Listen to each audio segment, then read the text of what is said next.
योगी आदित्यनाथ कह रहे हैं कि हमने पहले ही कह दिया था कि उत्तर प्रदेश से या तो अपराधी उत्तर प्रदेश को छोड़ दें या फिर जो है अंजाम भुगतने के लिए तैयार रहें और मैं जो है उनको मिट्टी में मिला दूंगा। बुलडोजर नीति और जो है ठोको नीति के तहत उनको मिट्टी में मिलाने का काम जारी है। अच्छा, मुख्यमंत्री जी से पूछ के आ कि तुम्हारे पे कितने मुकदमे थे। देश का पहला मुख्यमंत्री होगा जिसने अपने मुकदमे अपने आप मुख्यमंत्री रहते हुए वापस लिए, वरना मैंने तो देखा 3 FIR हुई दिक्कत थी और संसद में ऐसे रो रहा था जैसे एक लड़की जब पहली बार शादी होके अपने मायके की तरफ जाती है, मायके से ससुराल जाती है और वो लड़की रोती है। तो ऐसे देश का हमारे प्रदेश का मुख्यमंत्री लोकसभा में रोता था।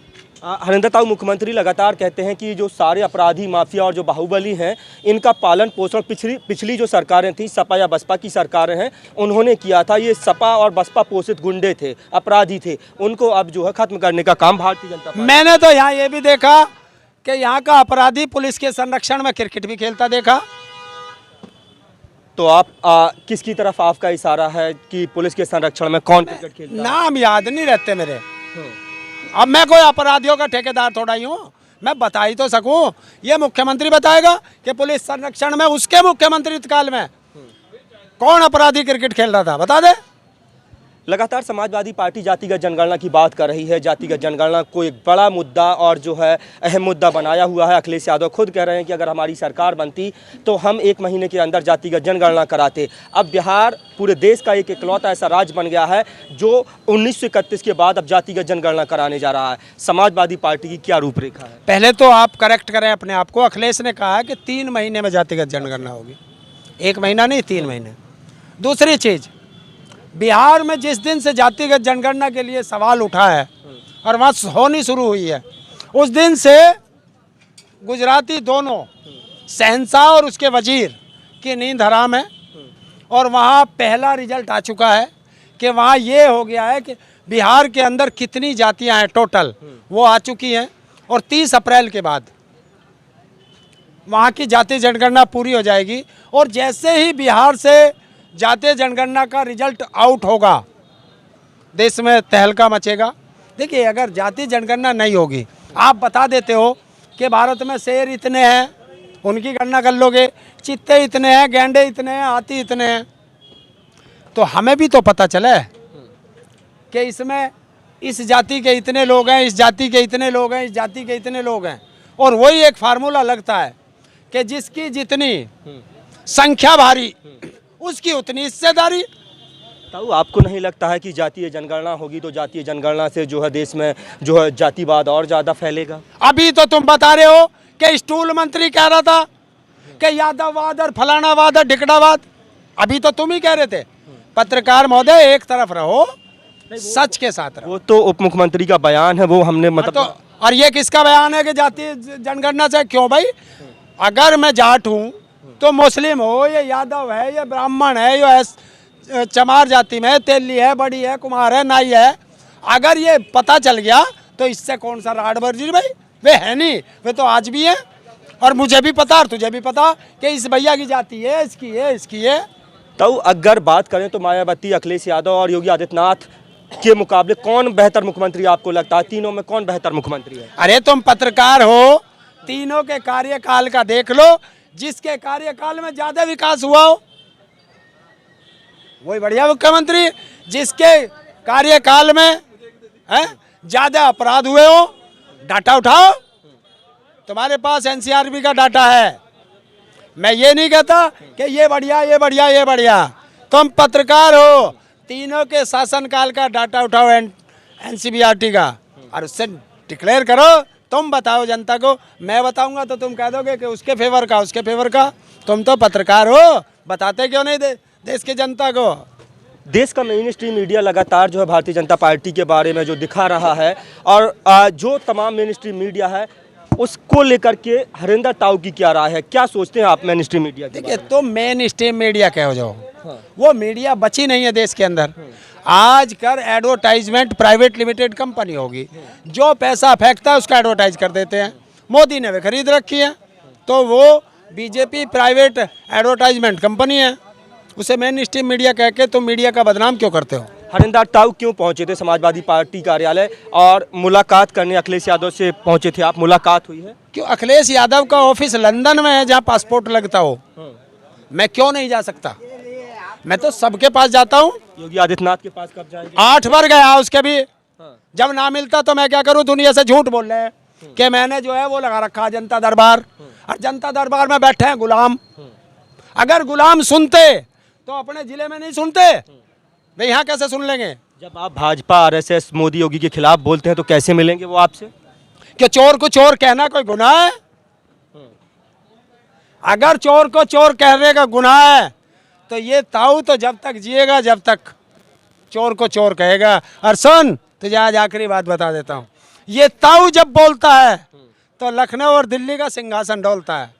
ताऊ, अंतिम सवाल रहेगा कि नगर निकाय का चुनाव है, उसके बाद लोकसभा का चुनाव है, और किस तरह की तैयारी रहेगी? और किसान जो है नरेश टिकैत से जब बातचीत की तो उन्होंने बताया कि जो गन्ना का जो भुगतान है वो नहीं हो पाया है, आलू की फसल जो है वो खराब हो गई है, तो किसानों का क्या रुख रहेगा 2024 के लोकसभा चुनाव को लेकर? अच्छा, तुम तो पत्रकार हो, मैं तुमसे पूछता हूँ, फसल बीमा कंपनी का कोई ऑफिस आप जानते हो क्या?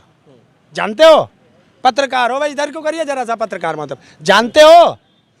अब आप ये बताओ कि जो फसल बीमा सरकार कह रही है, एक पत्रकार उसके ऑफिस को नहीं जानता तो एक गांव का किसान वो कैसे जानेगा? तो कहाँ से लेगा? किसान की सारी फसल, किसान की गेहूं, सरसों, आलू बर्बाद हो चुका है इस बारिश में, ओलों में। सरकार कहाँ है? किसान के गन्ने का पेमेंट नहीं है। जो इन्होंने 8-9 साल में मोदी ने वादे किए, जो 6 साल में योगी ने वादे किए, जरा एक वादा पूरा बता दो। आप खुद को किसान नेता मानते हैं कि सपा का नेता मानते हैं? मैं आज तक का रिकॉर्ड है, जब तक आप मेरे से बात कर रहे हैं, हिंदुस्तान की कोई राजनीतिक पार्टी का आज तक मैं सदस्य नहीं रहा। आप तमाम समाजवादी पार्टी की रैलियों में देखे जाते हैं, आप खुद अखिलेश यादव के साथ आपकी तमाम तस्वीरें वायरल होती हैं, आप अखिलेश यादव के साथ मंच साझा करते हैं, आप सोफे पर बैठे होते हैं, ऐसी तमाम तस्वीरें जो है मेन स्ट्रीम मीडिया से लेकर के सोशल मीडिया पर वायरल होती हैं, और आप कहते हैं क्यों भाई?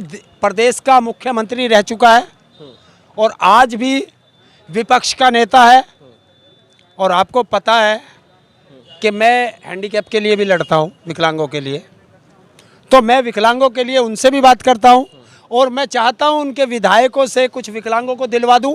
तो इसमें आपको दर्द क्यों हो रहा भाई? अगर मोदी योगी में इतनी हिम्मत है तो लागू करे ना जो उसने वादा किया था। उसने कहा था विकलांगों को 1500 रुपये पेंशन कर दूंगा, है?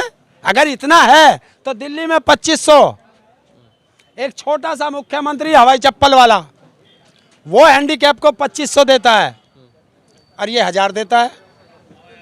आरपीडी एक्ट 2016 इसे मोदी नहीं बनाया था, उसे लागू कर दे। आज तुम दे नहीं सकते, दूसरों से हम ले नहीं सकते, तो कह दो हम तो पाकिस्तान से आए या अमेरिका से आए या लंदन से आए।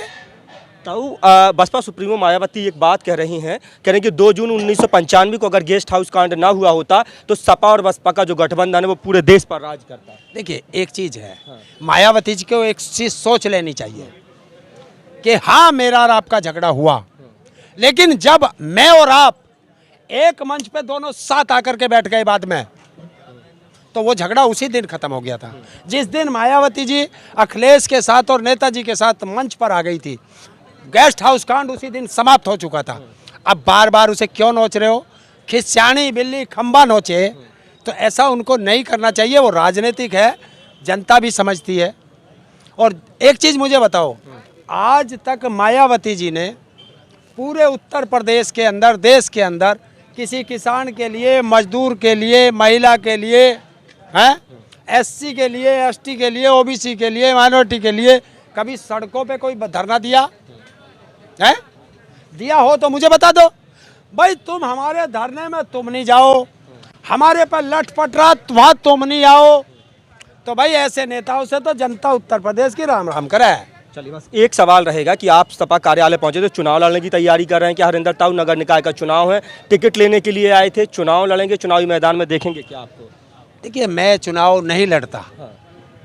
जब मैं किसी राजनीतिक पार्टी का सदस्य नहीं, तो मुझे टिकट कौन दे देगा भाई? कौन दे देगा? जेब में चवन्नी नहीं। चुनाव में पैसा लगता है, सच्चाई है। मैं किसी अपने पर्सनल काम से लखनऊ आया था। आज जब आया हूँ तो मिल लेता हूँ।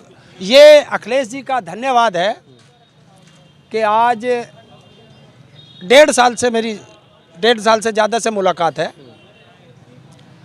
और जब भी मैं उनसे मिलने आया, वो चाहे कितने बिजी रहे, चाहे चुनाव के दौरान रहे, और सिर्फ उनको पता चल जाना चाहिए कि ताऊ आया है, तो अपने कीमती समय में से वो चाहे 1 मिनट निकाले, चाहे 10 मिनट निकाले, चाहे वो 5.25 घंटे जो पहली मुलाकात थी, मुझे वो भी याद है, वो निकाले, वो मिलते हैं, अच्छा लगता है।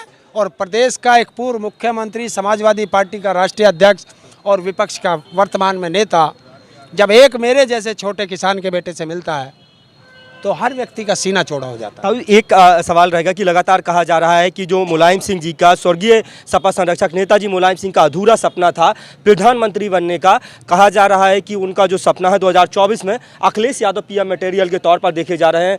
और ऐसा संभव लग रहा है आपको, हो सकता है कि नेताजी का अधूरा सपना अखिलेश जी पूरा कर सकते हैं? देखिए, कोई भी चीज़ असंभव देश के अंदर नहीं है। अगर उत्तर प्रदेश की जनता चाहेगी कि अखिलेश 2024 का मुख्यमंत्री बने, तो उत्तर प्रदेश की जनता को 80 सीट, 70 से 80 सीट वो लोकसभा की दे दो, तो उत्तर प्रदेश का मुख्यमंत्री अखिलेश ही बन जाएगा। वो प्रधानमंत्री उत्तर प्रदेश से अखिलेश बन जाएगा। तो देने तो वोट तो जनता को देनी है। जनता अगर चाहेगी तो अखिलेश देश के हर उस पद पर सुशोभित हो सकता है जिस पे जनता चाहे। चलिए, बहुत बहुत शुक्रिया हमसे बातचीत करने के लिए। तो ये थे हमारे साथ किसान नेता, फायर ब्रांड किसान नेता, तेज तर्रार किसान नेता हरिंदर ताऊ, जिन्होंने हमारे तमाम सवालों के जवाब पूरी बेबाकी के साथ दिए हैं और कह रहे हैं कि अगर 70 से 80 सीटें जो उत्तर प्रदेश का है, अगर उत्तर प्रदेश में समाजवादी पार्टी ज़्यादा से ज़्यादा सीटें जीतने में कामयाब होती है तो अखिलेश यादव जरूर जो है देश के प्रधानमंत्री बन सकते हैं। हालांकि आप लोगों की क्या राय है, कमेंट बॉक्स में अपनी राय देना ना भूलें। अपने साथी कैमरा पर्सन, मैं एक चीज़ कह रहा हूँ, जो है मैं इस परिवार से क्यों ज़्यादा लगाव रखता हूँ कि नेताजी को सब नेताजी कहते हैं। सुभाष चंद्र बोस के बाद एक साथ दुनिया का पहला व्यक्ति, दूसरा व्यक्ति यही है जिनको देश की जनता नेताजी के नाम से जानती है। दूसरी चीज़ मैं इसलिए पसंद ज़्यादा करता हूँ कि वो चौधरी चरण सिंह के शिष्य थे और शायद दुनिया का पहला व्यक्ति है जिसे धरती पुत्र के नाम से जाना जाता है। और धरती पुत्र को धरती के पुत्र याद नहीं करेंगे तो कौन याद करेगा। और इनमें थोड़ा सा उनका झलक लगती है, जैसा नेताजी प्यार करते थे ऐसा ये भी करता है, तो अच्छा लगता है। बहुत बहुत शुक्रिया। अपने साथी कैमरा पर्सन नाजिर अंसारी के साथ रान मंसूरी की रिपोर्ट। नमस्कार।